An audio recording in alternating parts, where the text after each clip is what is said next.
الحمدللہ رب العالمین والصلاة والسلام علی نبینا محمد وعلی آلہ وصحبہ اجمعین، اما بعد۔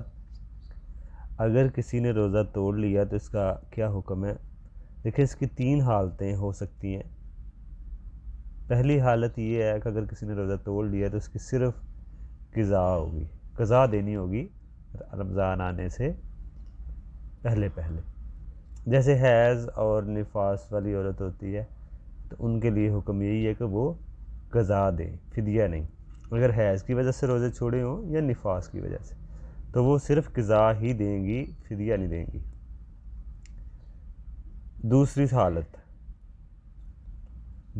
اگر کسی نے روزہ توڑ لیا جیسے کھانے پینے سے یا کوئی جیسے بھی اس نے روزہ توڑ لیا یا اس نے اپنی نیت ختم کر لی، روزہ توڑنے کی کر لی، تو اس کے لیے دو چیزیں ہیں۔ ایک تو وہ توبہ کرے، توبہ استغفار کرے، دوسرا اس کی قضا دے رمضان آنے سے پہلے اگلا جو رمضان ہے اس آنے سے پہلے۔ یہ دوسری حالت ہو سکتی ہے جس نے روزہ توڑا ہو۔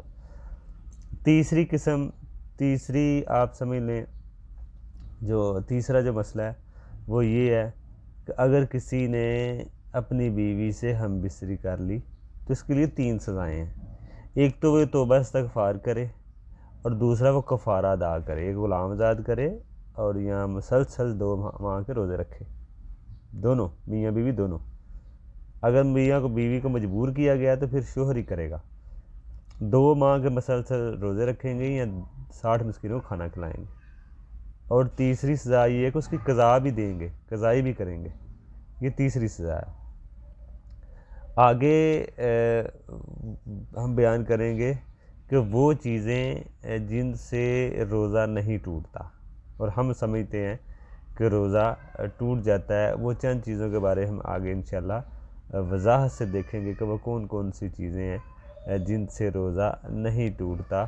اب اس میں تو ہم نے یہ دیکھا کہ جو چیزیں جن سے روزہ ٹوٹ جاتا ہے اور اس کا حکم کیا ہے، ٹھیک ہے نا، وہ 3 حالتیں ہم نے بیان کی ہیں۔ ایک میں صرف قضائی کرنی ہوتی ہے، دوسری حالت میں توبہ بھی کرنی ہوتی ہے، ساتھ قضا بھی کرنی ہوتی ہے، تیسری حالت حکمت بیان کی گئی ہے، اس میں کفارہ بھی ہے۔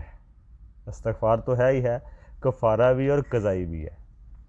یہ 3 حالتیں بیان کی ہیں۔ آگے ہم دیکھیں گے وہ چیزیں جن سے روزہ نہیں ٹوٹتا، وہ کیا کیا چیزیں ہیں، وہ ہم انشاءاللہ آگے بیان کریں گے۔